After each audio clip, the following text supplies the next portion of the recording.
Amigas, amigos de las redes sociales, buenas noches, ¿cómo están? Cuéntenos de qué municipio nos están viendo. Queremos decirle que en la capital está súper bonito el clima. Si tú vas a venir a hacer trámites, vente, vas a disfrutar mucho. Y bueno, ya está conmigo mi invitada, así que queremos aprovechar al máximo el tiempo y vamos a iniciar con nuestros patrocinadores. Amiga, ¿tienes un ciclo menstrual muy abundante? ¿Tienes muchos dolores, muchos cólicos? Pues déjame decirte que no es normal. Tu seno, uno está más grande y uno está más chico, te sale como si fuera leche, en uno está como una naranja, como piel de naranja, tampoco es normal. Hoy en día el cáncer cérvico de mama está de moda, como lo decimos con nuestro amigo el doctor Héctor Mauricio Moreno, ginecólogo y oncólogo. Te va a atender con una perspectiva humanista, va a cuidar tu salud. ¿Te dijeron que tienes cáncer? ¿Te dijeron que te van a hacer una cirugía? Espérate, ve con el doctor Héctor Mauricio Moreno, que él te valore. Puede ser que no siempre lo primero es la cirugía, puede ser que tienes otra alternativa de tratamiento. Y acuérdate, todos estos padecimientos que tienen que ver con el cáncer no lo pueden tratar las personas ginecólogas. Tiene que ser una persona que es en ginecología, pero que aparte es oncólogo. Así que por favor, busca al doctor Héctor Mauricio Moreno en la Clínica Médica Diamante, aquí en Tuxtla Gutiérrez, en la zona de doctores, como le decimos, está aquí en Arboledas. Así que por favor, en la Clínica Médica Diamante, ahí te va a estar esperando el doctor Héctor Mauricio Moreno, y todos los martes está en la Clínica OSEM en San Cristóbal de las Casas. No hay pretexto alguno. Y como él dice, si no tienes dinero, ahí lo vemos, pero lo importante es atender tu salud. También es bien importante nuestra salud emocional. Y si tú estás pasando por un cáncer, es bien importante que lleves el acompañamiento psico-oncólogo, es decir, una persona que es psicóloga, pero que también tiene la especialidad en oncología. Y el doctor Jesús Almanza es médico general, es psicólogo, es psiquiatra y tiene muchas especialidades más y es psico-oncólogo para que pueda atender tu salud emocional. Tiene una promoción ahorita por 350 pesos, tú puedes agendar tu cita con él y ve al Instituto Avantalia y también tiene otros métodos para atender tu salud emocional. Estás tomando más de 3, 4 medicamentos para poder dormir, para poder estar tranquila o tranquilo. Ve con el doctor Almanza. Puede ser que no necesitas tantos medicamentos o puede ser que existen otras alternativas para cuidar tu salud.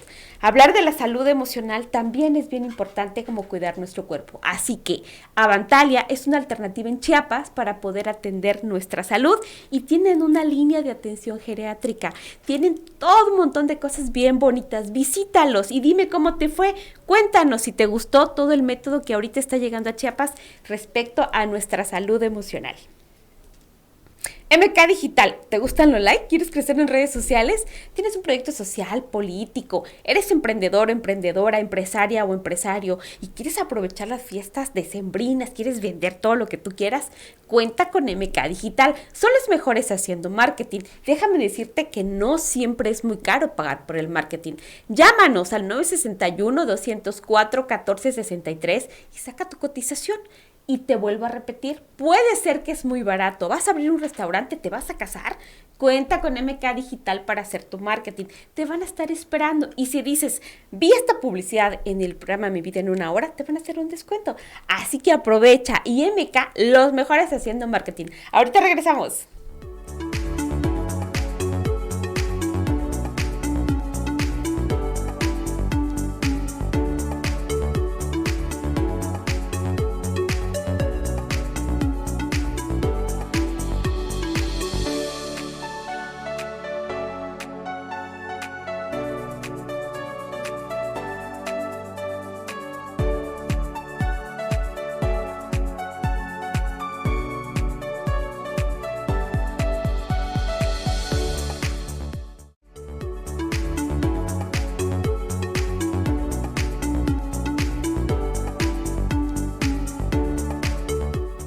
Pues ya estamos de regreso con todas y con todos ustedes. Gracias por seguirnos viendo en redes sociales. Muchas gracias a las personas que ya están viendo el programa. Te doy la más cordial bienvenida, mi querida doctora, activista, la famosa Pati Chandomí. De verdad es un lujo tenerte conmigo en este programa. Ya debíamos hablar de este tema tan importante y que además trastoca mucho nuestra vida privada, pública, y que además muchas de nuestras compañeras eres un referente en el tema del feminismo, y hablar de la violencia pues es como bien interesante, ¿no? Claro. Entonces, Pati, quisiera que te presentaras con nuestra querida audiencia, que nos dijeran qué estudiaste, si eres chiapaneca, porque sí te conocemos, pero hoy tenemos un público que no te conoce quizás en algunos municipios y que hoy van a conocer a la gran Pati Chandomí. Ay, qué honor me haces.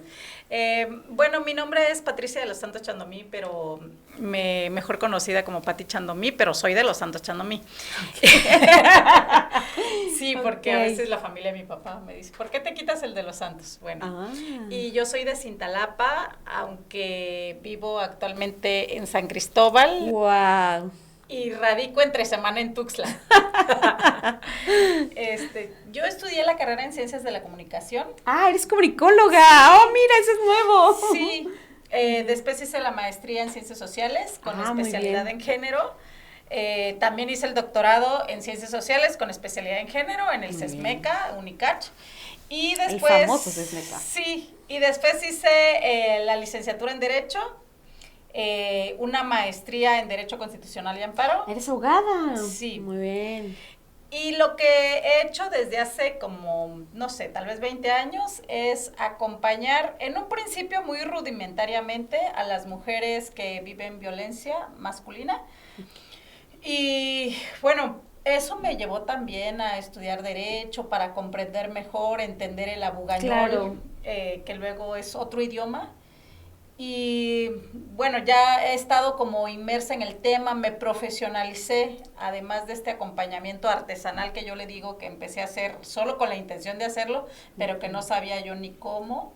Y la herramienta de las redes sociales, de la comunicación, me permitió hacer esto que se conoce como litigio estratégico, que es cuando institucionalmente ya no procede, pues se hace como una campaña en redes para ayudar a las mujeres a obtener justicia. Lo que hicimos, hay que funar, ¿no? Sí, sí, la famosa funa. La famosa funa, ok. Sí, ese es mi perfil.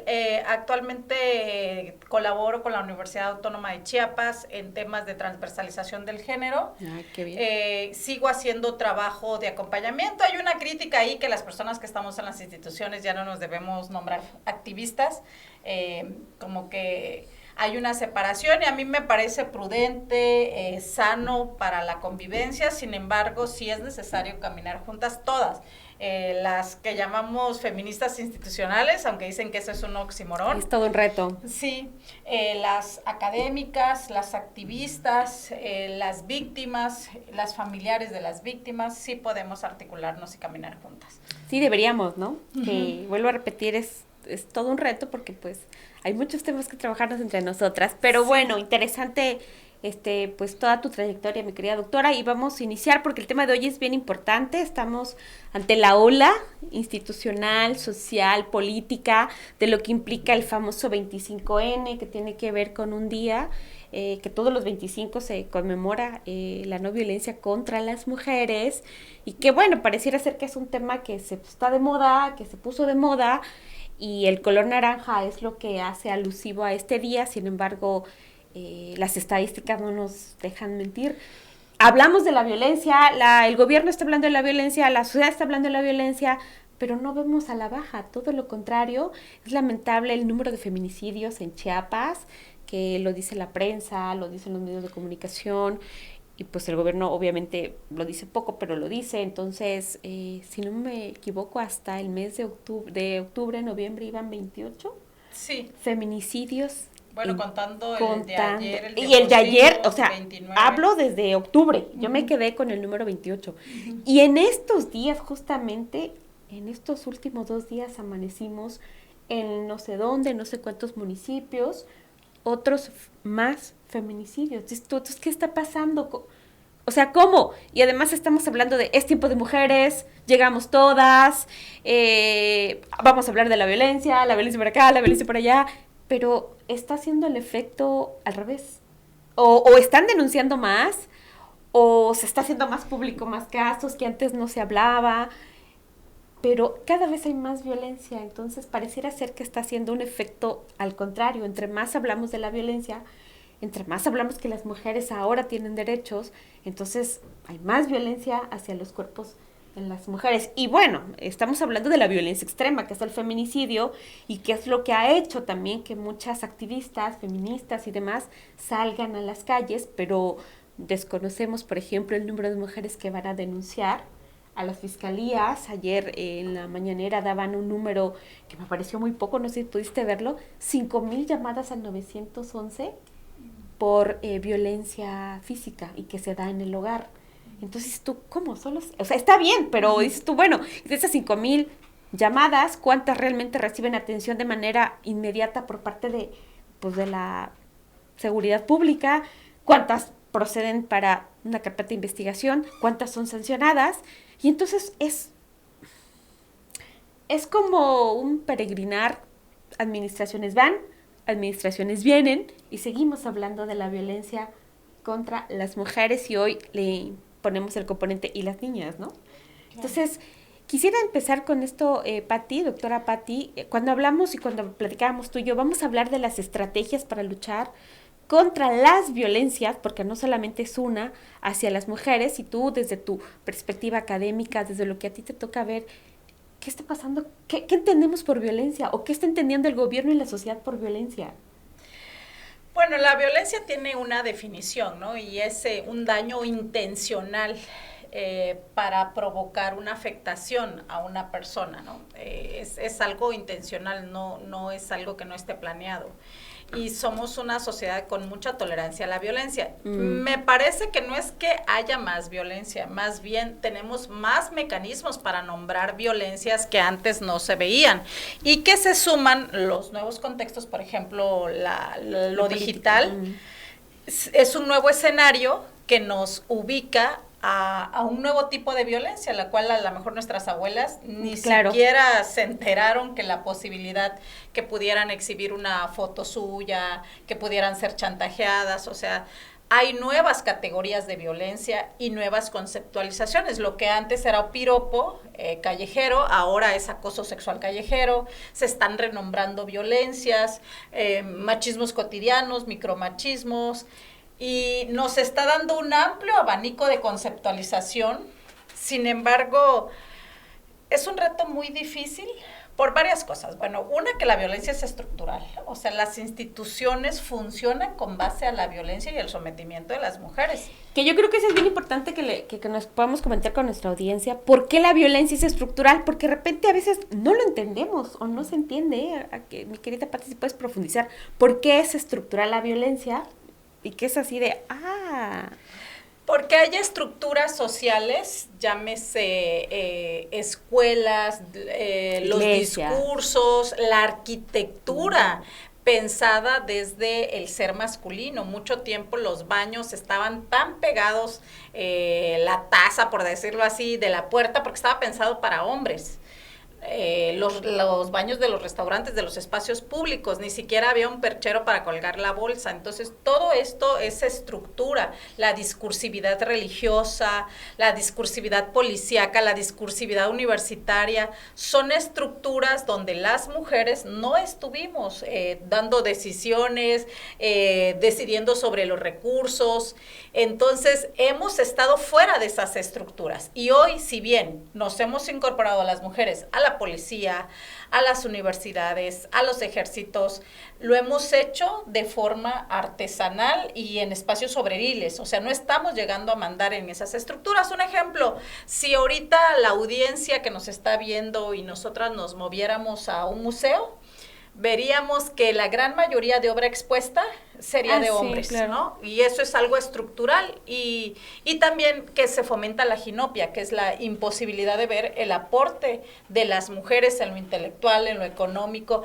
Mucha gente organiza foros, charlas y dicen, es que no hay mujeres expertas en ese tema.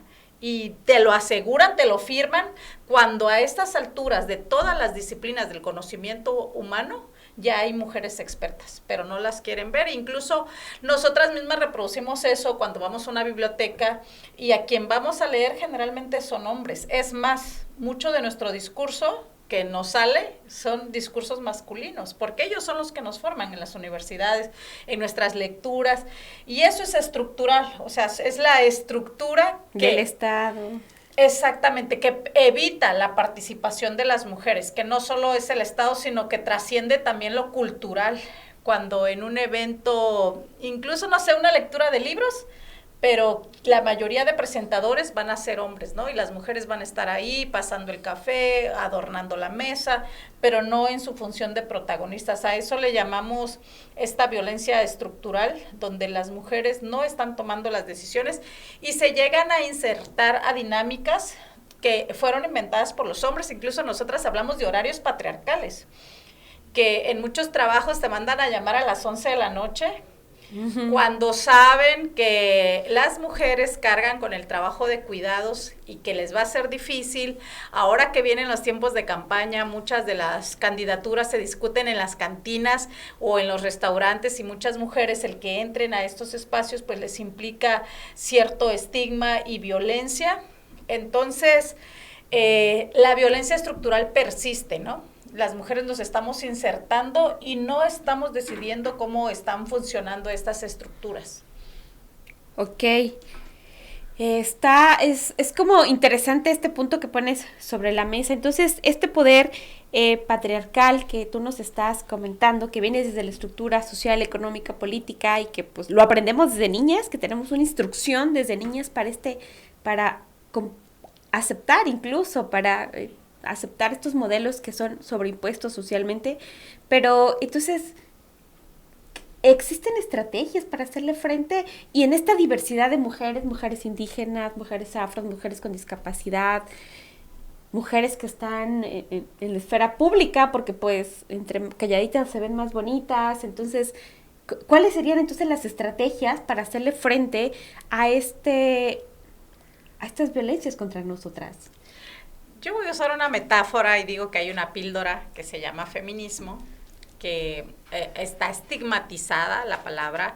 Tú dices feminista y todo el mundo se empieza a incomodar, sí, pero hay que empezarla a usar como es, no perspectiva de género, porque hay ahí un efecto despolitizador, es una perspectiva feminista.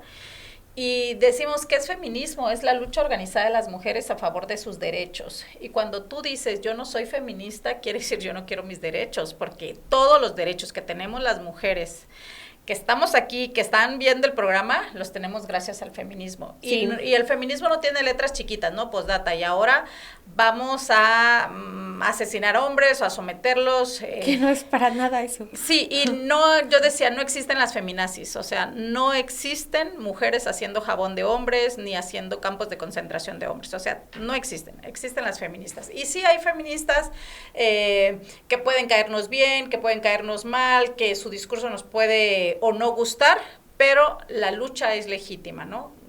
Luchar por los derechos de las mujeres y lograr una igualdad en el acceso a oportunidades y a derechos. Ahora, ¿qué estrategias? Pues el feminismo. Llevamos casi 300 años de lucha feminista y es la lucha que por primera vez, sin disparar una sola arma, hemos logrado derechos, ¿no? ¿Qué ha significado esto? 80 años. Cada derecho nos lleva más o menos 80 años de lucha en las calles a través de lobby, de marcha, de situaciones pacíficas, aún con el estigma que hay de las feministas. Dicen, ay, es que son quiebracristales, locas, pinta monumentos y no sé qué. ¿Saben cuándo hay más pérdidas de pintar los monumentos, las calles? Cuando pierde el América, ¿sí? O sea, o cuando pierde su partido favorito, ahí han quemado hasta patrullas. Y nadie se alarma, ¿no? Claro. Ni siquiera salen las noticias, simplemente, bueno, estaban enojados porque perdió su equipo de fútbol favorito.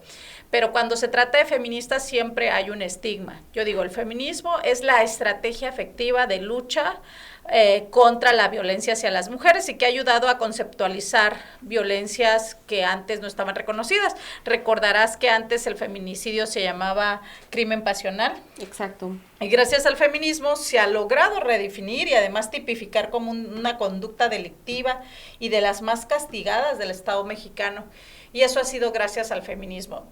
Y el feminismo nos permite tener una perspectiva crítica de lo que hacemos las mujeres para erradicar la violencia, pero hay muchas formas de violencia, ¿no? Y una violencia muy grave, además de esta violencia física, de la exclusión de espacios de poder, está la tiranía estética, que es que las mujeres solo nos valoran en función de nuestra belleza. O sea, de nuestro cuerpo.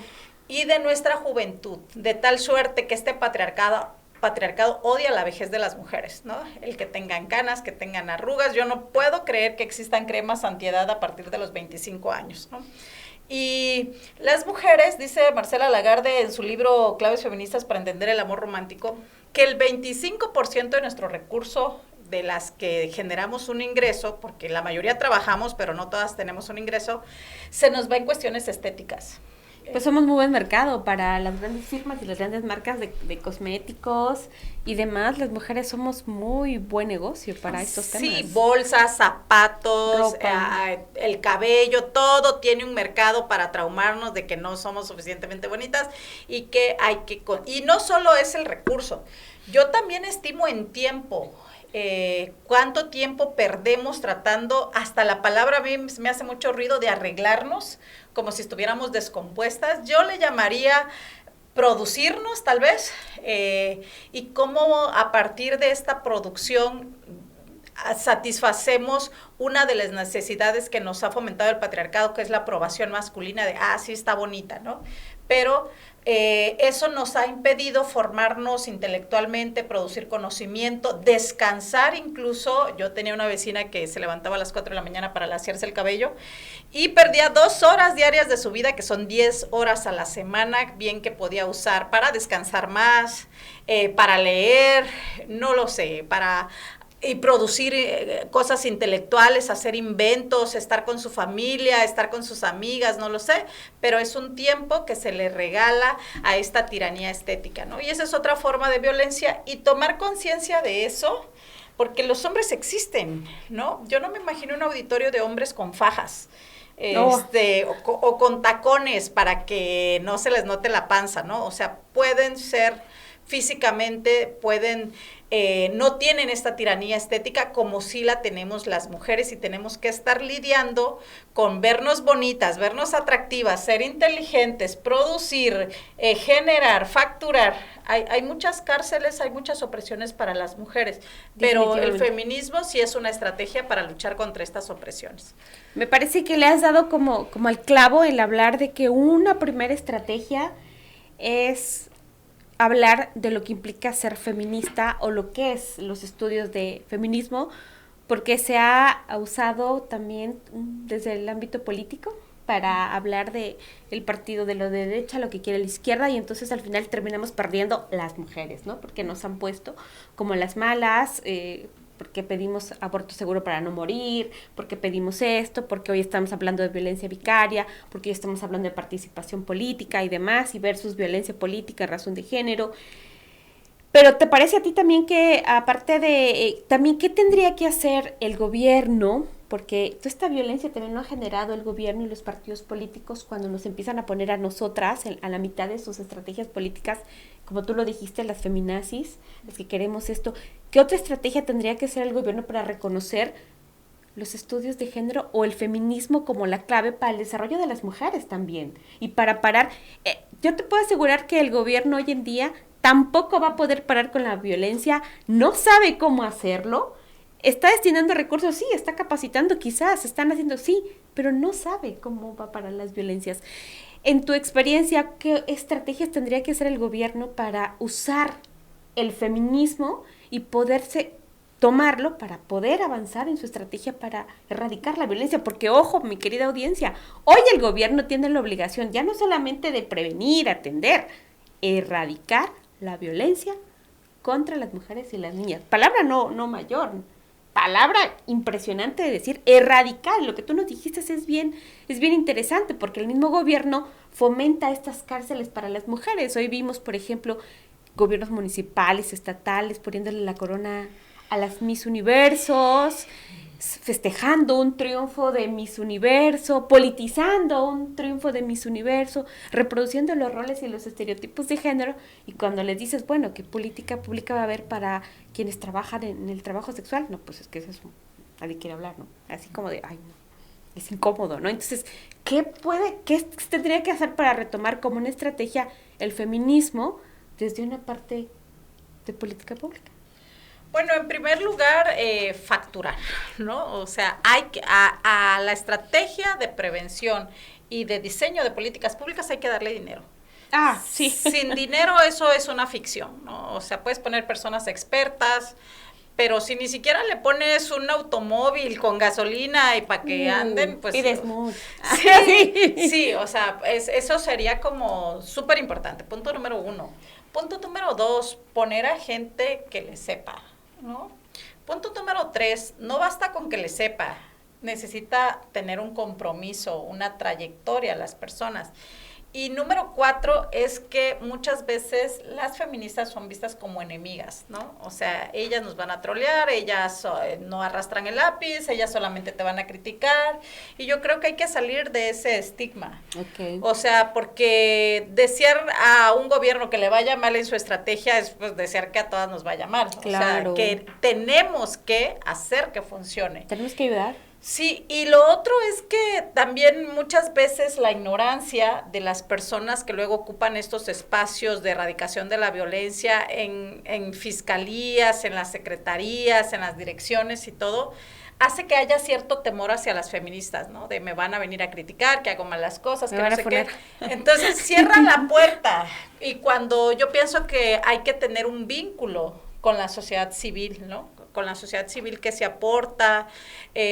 También, desgraciadamente, hay un estigma hacia la crítica. Se piensa que es algo malo, que me quieres ver mal, me quieres destruir. Y solamente en la crítica mejoramos. O sea, sí, cuando nos ponen un espejo y permiten ver nuestros errores, podemos mejorar. Pero luego también nos rodeamos de gente que nada más nos aplaude y dice que todo lo hacemos bien. Y eso impide mejorar la política pública dirigida a las mujeres. Entonces tiene que ser gente que le sepa, gente que tenga un compromiso ético de avanzar y gente que tenga recursos. Pienso que eso es indispensable y no pelearse con el feminismo, hay que pelear con el machismo, que es una conducta muy arraigada. Además que ahorita desgraciadamente estamos a nivel de exhorto. Por ejemplo, la Ley General de Acceso a las Mujeres a una Vida Libre de Violencia, en el caso de la violencia mediática, que es tan fuerte, leí una tesis de una exalumna de comunicación y decía que más o menos en una telenovela mexicana pasan 400 escenas de violencia contra las mujeres, claro, ¿no? Y vamos aprendiendo, naturalizando, y la ley dice, se exhorta a los medios a ya no reproducir. No, hay que ser coercitivos. Si ya el exhorto no funcionó, pues hay que ir con la coerción. Y en el tema de prevención, tenemos que creerle más a las mujeres, pero no basta con promover la denuncia, porque efectivamente la gente está yendo a denunciar, las mujeres están yendo a alzar la voz, como dice la campaña, pero ¿cuál es el tema? Que al momento de denunciar no hay sensibilidad, o a veces sí hay sensibilidad, pero no hay capacidad de atención, y entonces se van atendiendo lo más grave, a ver, ¿quién está en mayor riesgo?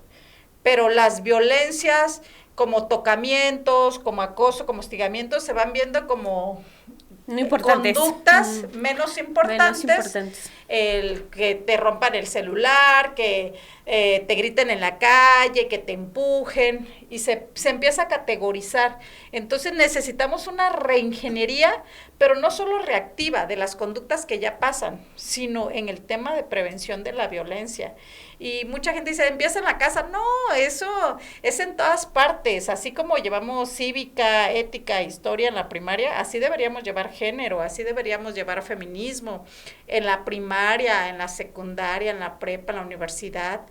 Y si ya vimos que lo preventivo no funciona, entonces sí ser coercitivos. Una cosa es que ya no solo hay que trabajar con las víctimas, es necesario trabajar con los agresores. ¿Dónde está la política para los agresores? No. Si en este momento nos está viendo un chico que a lo mejor empujó a su pareja y dice, yo ya no lo quiero volver a hacer, pero ¿qué elementos tengo yo de apoyo? ¿Con quién puedo ir a platicar de eso? Exacto, ¿no? Entonces, que ese es otro tema, ¿no? Querida experta en el tema de una política que ha dejado fuera a los hombres en estos temas porque no hay servicios públicos para atender el tema. Entonces, bien interesante, llevamos con dos estrategias. Uno es retomar el feminismo, lo que me pareció súper bien, porque las mujeres también necesitamos tiempos, nos han vendido mucho de antes muerta que sencilla. Ah, claro. Es como algo que está en nuestra cabeza, así de antes muerta que sencilla, entonces dedicas tanto tiempo en arreglarte físicamente que quien lo haga y lo quiera hacer, pues está bien, pero también destinarle tiempo al tema de la lectura, conocer tus derechos, conocer dónde está qué, cómo le puedes hacer para lo otro. Eso es maravilloso. Y la segunda estrategia es que los gobiernos pues tienen que abrazar el feminismo como su alianza, como sus aliadas, a las activistas, a las feministas, para poder mejorar lo que hacen. Además, todo gobierno necesita un contrapeso. La crítica siempre es buena, o sea, la crítica no es mala, siempre te va a ayudar a mejorar lo que estás haciendo. ¿Cuál sería otra estrategia para hacerle frente a las violencias contra las mujeres? Bueno, pienso en dos, ¿no? Por una parte la prevención y también que muchos gobiernos empiezan con la plana en blanco. ¿Dónde está el diagnóstico de la situación de las mujeres, ¿no? Que no es lo mismo la violencia que viven las mujeres del sur del país, claro, que las mujeres del norte, del centro, las oportunidades que tenemos las mujeres del sur que las mujeres del centro o del norte. Entonces, no puedes empezar a gobernar con una hoja en blanco. O sea, ¿dónde está tu diagnóstico de qué situación están viviendo las mujeres de tu estado? O de tu municipio, o de la región que estás gobernando, o de la región donde tienes intención de hacer una política pública. Además de este diagnóstico, es los observatorios. No, pues ahora no hay, se acabaron. Sí, o sea, no a ver, municipio con alerta de género, ¿cuánto dinero estás invirtiendo en prevenir la violencia? ¿Cuántas campañas estás haciendo? ¿Dónde está la transparencia de tu política pública? ¿Cuántas personas expertas tienes en la nómina en temas de género? ¿Cuántas pláticas de sensibilización? ¿Cuántas atenciones has dado a mujeres víctimas? Eso no está, eso no lo encuentras, ¿no? Se necesita un observatorio que nutra de datos, de estadística, que ayude a hacer transparente el ejercicio de los gobiernos. Me gusta la transparencia mucho, entonces has dado el clavo. Sí, eso es definitivo. Y les decía, el observatorio, el diagnóstico, aparte también la vinculación con la sociedad civil. A mí me encantaba y me encanta que ahorita se esté intentando reactivar estos consejos consultivos ciudadanos para erradicar la violencia en los municipios. O sea, las feministas deben ser tus aliadas, no tus enemigas. Y a veces decimos, no, crítica, pero crítica constructiva. No, crítica es crítica. Sí, crítica es crítica. Es como ponerte un espejito de por dónde vas. Yo lo único que digo, díganlo con respeto. Lo digamos siempre con respeto. Eso sería mi reglamento para la crítica. Pero eso te va a permitir mejorar. Oigan, estos municipios con alerta de género no están rindiendo sus informes. Mándalos a llamar, presiónalos o dales un castigo también, porque si no, ese es coercitivo. Cuando ya hiciste muchos exhortos, y eso debe ser una política pública, la coerción, las multas, discúlpeme, ahí sí me voy a volver muy punitivista, muy castigadora. Pero si ya vimos que los exhortos no son suficientes, sí hay que dar sanciones ejemplares que obliguen a los funcionarios, a los gobiernos, a rendir cuentas sobre su política pública de atención a las mujeres. Y eso sería lo macro, pero también hay estrategias a nivel micro, a nivel personal, que las podemos usar, por supuesto.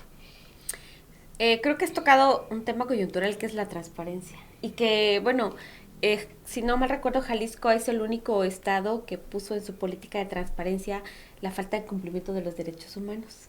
Y en ellos están los derechos de las mujeres. Eso también es corrupción. Si no cumplen con los derechos, también es corrupción, ¿no?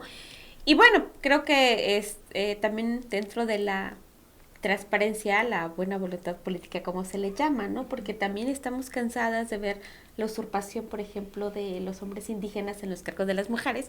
Tenemos todo un aparato del Estado que es quien debe sancionar a través de estas figuras, y que pues a veces es más fuerte la voluntad política, el bien político sobre los derechos de las mujeres, o en este caso la violencia política contra una mujer que tiene un cargo de elección por voto directo, ¿no? Entonces, otra clave que nos acabas de dar es el tema de la transparencia de los recursos.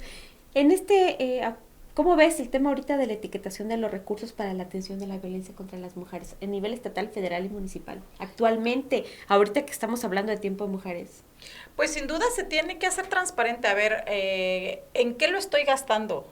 y si lo estoy ejerciendo, y no que sea una caja chica para cosas de emergencia, ¿no?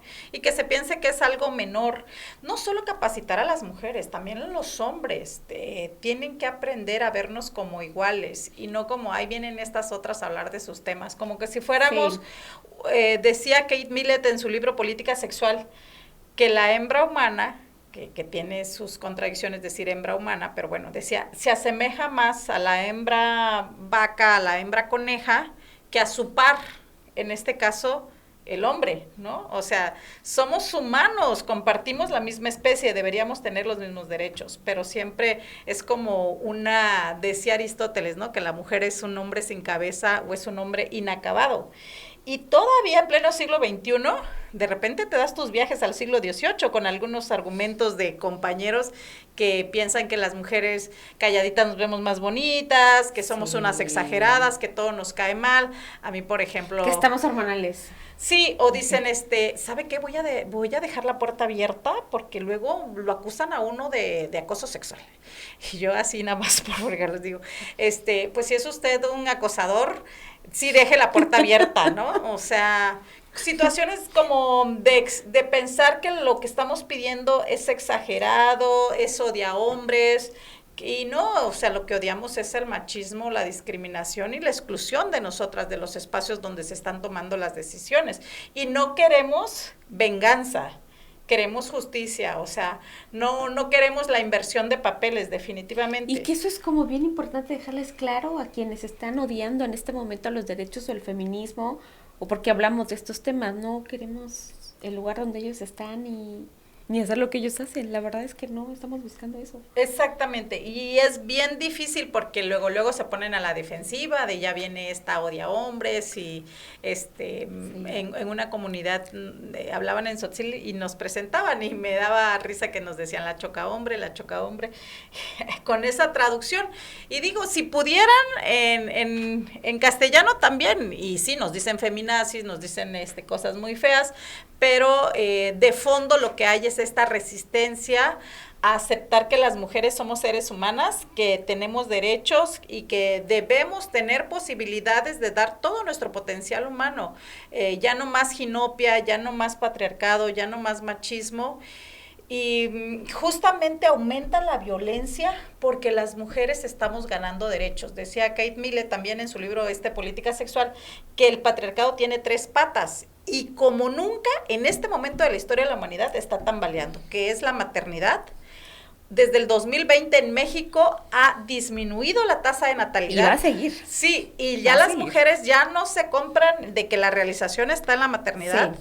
La otra pata es el matrimonio. Sí. ¿Y cómo ha aumentado la tasa de divorcios? Sí, también. Y la otra es la heterosexualidad. Claro. ¿No? Mujeres que ya de secundaria tienen bien definido, que no piensan o lo asocian como enfermedad, como que están desviadas, como que están locas. Sí. Entonces, esto está cambiando y por eso es que se está dando este fenómeno de los incel, estos célibes involuntarios, estos chicos que se quedan solos porque antes el patriarcado garantizaba que el hombre más patán tuviera de compañía a una mujer. Y hoy... O varias, sí. Y en este momento de la historia, ya el patriarcado ya no está garantizando que estos hombres, por los perfiles más pobres de humanidad, estén acompañados de una mujer. Y eso lo está logrando gracias al feminismo. Efectivamente, completamente de acuerdo contigo. Me parece que otro tema importantísimo, como estos cambios de la tecnología también está revolucionando las mentes. Si bien tenemos 28 municipios con tasa alta de fecundidad y se tiene que trabajar mucho el tema del embarazo en adolescentes y otras cosas, el abuso sexual infantil también con las niñas en Chiapas, pero más mujeres están optando por... ¿no? Y vamos a llegar en algún momento como están otros países, que ya te van a incentivar porque pues las mujeres estamos renunciando o ya estamos entendiendo que este cuerpo no tiene por qué ser mamá, sino queremos que tenemos otras cosas que hacer y que podemos hacer otras cosas con nuestra vida, que somos libres de decidir, y entonces eso está cambiando mucho la vida de las mujeres, pero el tema de la violencia hacia nosotras, como bien lo decíamos al principio, es todo un tema que se tiene que continuar trabajando. Doctora, en ahorita que hay, que cuando hablamos de este tema de una mujer al frente de toda una nación, por primera vez, ¿Qué tendríamos que estar, de qué otras estrategias tendríamos que estar hablando para hacerle frente a las violencias contra nosotras? Híjole, qué pregunta tan difícil, porque sí... Sí, es que pareciera ser que ahora que tenemos una mujer al frente de todo el país, las cosas iban a ser más fácil, ¿no? No está siendo más fácil para nosotras, todo lo contrario, yo creo que está siendo más complicado ahora. Sí, decía María García de León en su libro Élites Discriminadas que tenemos el efecto Penélope, que bordamos derecho de día y alguien los desborda en la noche. ¡Oh, qué fuerte! Sí. ¡Oh, qué fuerte! Sí, entonces parece que, híjole, dimos un gran paso y sí, es verdad, claro. Sí lo dimos, este país con más o menos 66 presidentes y tenemos por primera vez una presidenta, pero por eso se llama violencia estructural, las estructuras siguen intactas, no han cambiado y a la mismísima presidenta le está costando y siempre la primera en algo la pasa muy mal, y es lo que le está pasando a la presidenta, enfrentarse con estructuras patriarcales, con una campaña de parte de la oposición muy pobre, porque también la oposición es machista, misógina y ha sido poco creativa para proponer y no deja de tener esta carga misógina para atacar a la presidenta en su papel de mujer, no en su papel de funcionaria. Y luego también, y hay que decirlo, está el efecto de las mujeres vitrina, ¿no? Estas mujeres que soy la primera mujer y que piensan que por llegar ya son una vacuna y ya transformaron toda la institución. Y que lo hicieron solas. Sí. Y que es un triunfo de ellas. Sí, la meritocracia. Sí. Y dicen, no, pues como yo llegué, ya cualquiera puede. Y no, para llegar hay que tener grandes rituales que no son tan fácil para cualquier mortal. Claro. Entonces, tener en cuenta esas contradicciones. Sí avanzamos porque sí representa un avance súper significativo que por primera vez el Poder Ejecutivo de este país esté en manos de una mujer, sí. Pero al mismo tiempo se dejan intactas ciertas estructuras, al mismo tiempo se da la ficción de que cualquier mujer puede llegar. Y en este momento no cualquier mujer puede llegar, ¿no? Se tiene que pertenecer a las élites, hay que estar en las metrópolis, no cualquiera puede llegar. Y eso también hay que salirlo a decir. Y sobre el concurso de belleza que se piensa que es un logro para todas las mexicanas, no, nuevamente reproduce un modelo colonial de belleza.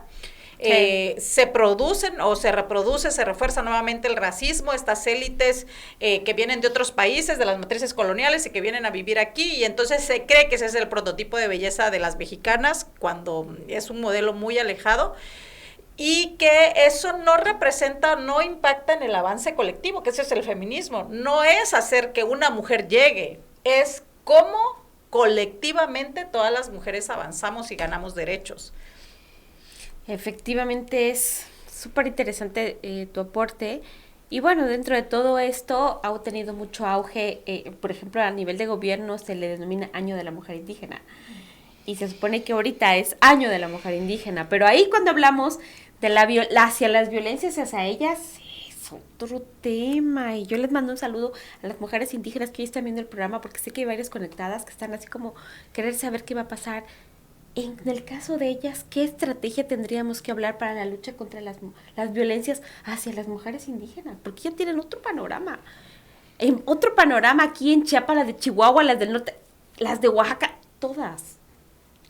Mira, por respeto a ellas yo me debería quedar callada, porque paso número 1 es que ellas digan su situación. Su voz. Exactamente. Pero lo hablemos desde tú, académica, o sea, porque tú escribes, o sea, sí. O sea, que eso es la parte que yo quisiera que tú nos dijeras desde la academia, ¿qué está haciendo falta? Obviamente desde la parte que ellas trabajan, ellas deberían decirlo, pero desde la academia, ¿qué está haciendo falta? Yo lo que puedo ver como cientista social es la ausencia del Estado en los territorios indígenas.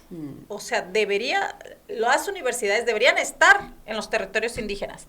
No deberían salir las mujeres a las universidades, o sea, ser foráneas, ¿no? Porque viven mucho racismo, hostigamiento, discriminación. Exclusión. Entonces, el tema de derechos humanos, las delegaciones de la Comisión Estatal de Derechos Humanos deberían estar en estos municipios. O sea, el Estado a través de todas sus instituciones debe hacerse presente. El Instituto de la Mujer, o sea, tiene que llegar este material a las comunidades indígenas. Es el Estado quien debe llegar a las comunidades indígenas y no las mujeres. Tienen que pasar por un fenómeno de migración para poder estar empoderadas, ¿no? Y que también hay una tensión entre los usos y costumbres y los derechos de las mujeres. Todavía la pasan muy mal, pero no más mal que el resto de las mujeres, ¿no? En las ciudades también están asesinando a las candidatas, las están persiguiendo, las están acosando, y aquí sí hay que tener mucha precaución, porque se cae en el racismo, ¿no? De yo, mujer mestiza o blanca, y yo no me considero una mujer blanca, yo me posiciono como una mujer afrodescendiente, pero luego... Mexicana hoy, ¿no? Sí, o afrochiapaneca, para ser más exactas. Luego decimos, bueno, yo vengo a liberarte con base en lo que yo creo que es la liberación, ¿no? Y no se le toma en cuenta su voz. Por eso digo, primer paso es escucharlas a ellas, qué quieren, desde cómo o desde qué lugar ven esta igualdad de género, qué sentido les hace, cómo aterriza en sus territorios. Y la están pasando muy mal. Quiero decirte que yo hice un diagnóstico como académica de los Altos de Chiapas, y las mujeres indígenas pasan por una situación que no es muy diferente a las mujeres mestizas, ¿eh? En familias muy tradicionales, en familias mestizas o blanco-mestizas muy tradicionales, por ejemplo, quiero decirles que la primera relación sexual de una mujer son violaciones. Son mujeres que llegan sin información sexual, y pasa también en las ciudades, Sí, en claro. las familias mestizas, cuando niñas que no les hablas de sexo y que la primera relación les dio miedo, ya no quisieron, y dicen, no, es que ya estás aquí, y entonces es el no tener información se traduce en una violación. Violación que luego se traduce en un embarazo forzado. Embarazo forzado que luego se traduce en un matrimonio forzado, que luego se traduce en que no puedas decidir usar métodos anticonceptivos, en tomar decisiones de cuántos hijos tener y en estar recluida en el cuidado y en el hogar. Y ese es un contexto de mucha discriminación, donde se piensa a la mujer indígena como esta proveedora de mano de obra, ¿no? No solo de México, sino también de Estados Unidos, de Canadá, y donde se conjugan otros elementos como el racismo, la discriminación, mujeres que, por ejemplo, yo no sabía que si tú inicias la relación sexual, tienes la iniciativa, porque también hay que hablar de justicia sexual, justicia epistémica, no solamente de justicia en derechos así abstractos, que si la mujer tiene la iniciativa sexual, la encarcelan, porque quien debe tener la iniciativa es el hombre. La mujer, no solo la mujer indígena, las mujeres en general, en el caso latinoamericano y quizá en otras partes del mundo, hemos pagado la infidelidad o la sospecha de infidelidad con la vida. Entonces, ahí sí, al menos en las ciudades, las mujeres tenemos más acceso a la difusión de nuestras situaciones, pero en las comunidades las mujeres no tienen tanto acceso, o si difunden una situación, luego son multadas, encarceladas, y el Estado es el gran ausente de los territorios indígenas. Y ahí te va, yo no voy a decir municipio por cuestiones, donde una mujer indígena que le dice al esposo que quiere tener relaciones sexuales porque de repente le gustó y que es algo normal que te guste, pues es considerado un problema, lo llevan con el curandero, con la partera, y mediante la introducción de un plátano verde quemado, entonces es introducido a la vagina de las mujeres porque creen que hay un gusano que le está pidiendo a la mujer esta necesidad sexual y hay que darle de comer al gusano. Entonces al final es como la mutilación de Medio Oriente. Aquí en los Altos de Chiapas funciona para muchas mujeres indígenas esto de meterle cosas calientes en la vagina bajo esta creencia, ¿no? Entonces, esas violencias son de las que hablamos justamente, los estudios de género, los que ponen en el centro, que se tendrían que estar trabajando dentro de la política. A eso nos referimos cuando hablamos porque un gobierno tiene que abrazar el feminismo, porque un gobierno tiene que adoptar el feminismo como un aliado, y a las feministas quienes hacen este trabajo de análisis, de enfoque, para poder ver qué es lo que está mal, por dónde podemos ir y trabajar en conjunto, ¿no? Entonces, es como interesante, doctora, esto que nos estás diciendo, y para ir cerrando, porque ¿qué crees? Ya casi se nos fue Lo hora. sospeché. Casi se nos fue la hora, ha sido bien interesante estar platicando sobre estos temas.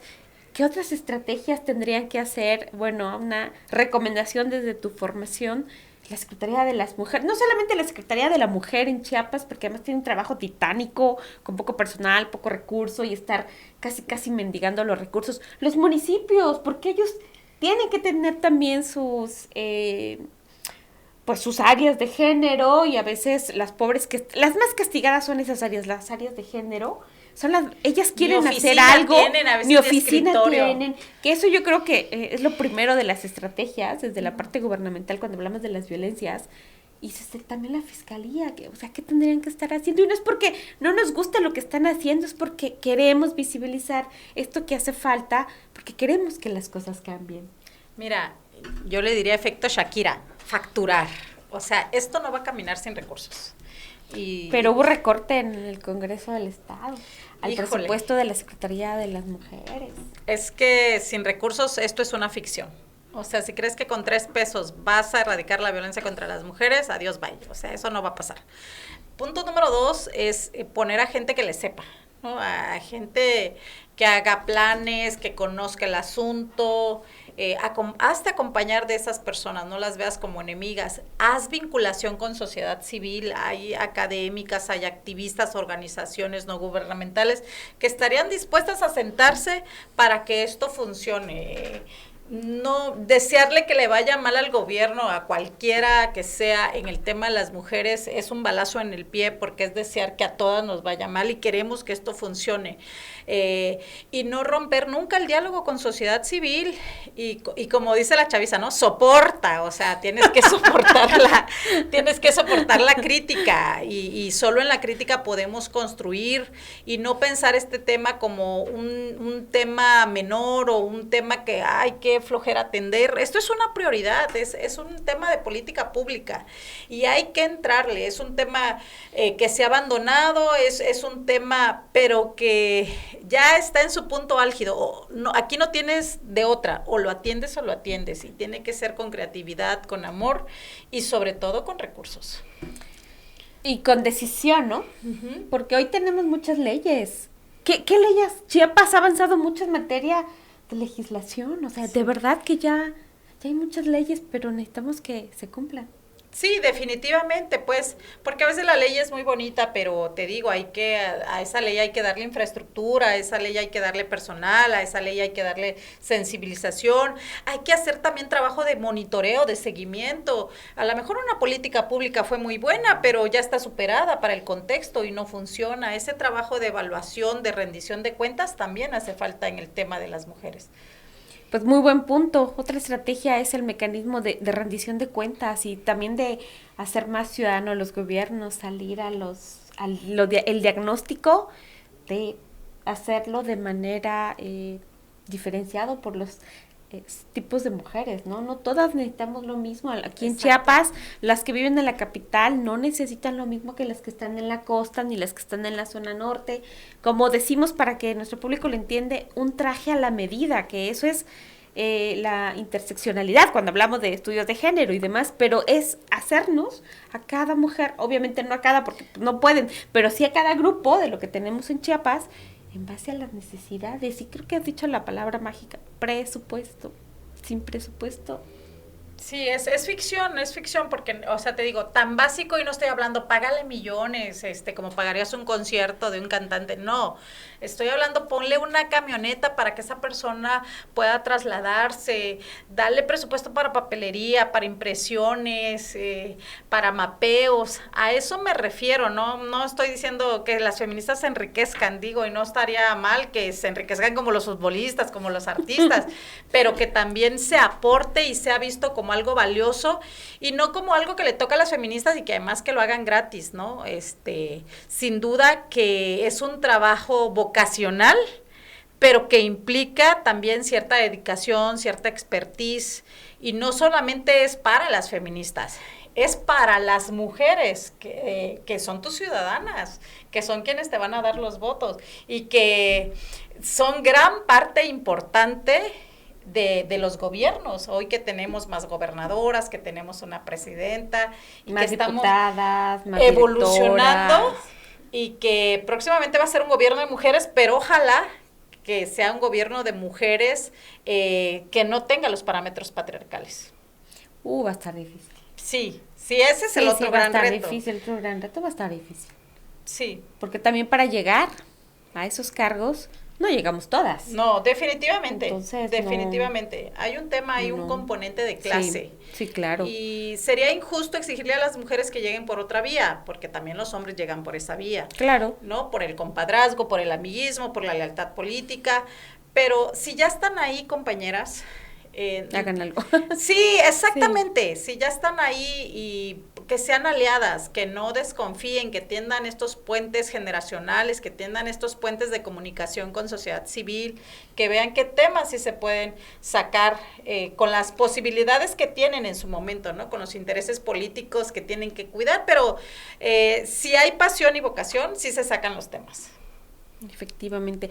Ya para ir cerrando, doctora, ¿te parece que en esta nueva era de transformación, cuál tendría que ser también el compromiso de todos los gobiernos cuando hablamos de transformación, cuando hablamos del cuarto piso de la transformación? ¿Cuál tendría que ser el compromiso de las autoridades con las estrategias de las violencias hacia las mujeres? Una de ellas, ya dije, efecto Shakira facturar, y perdón que sea tan insistente, pero número 2, cero impunidad. Ok, me parece que eso es muy interesante, cero impunidad. Sí, que no porque es mi cuate, no porque es el que me saca la chamba en otros temas, o porque forma parte de mi partido, la violencia de enfrente sí la miro y la de mi casa no la miro. Eso, sin duda, el ejemplo es matador. Cuando la sociedad ve que un agresor tiene impunidad, se desanima, y es un mensaje muy grave para la sociedad y particularmente para las mujeres.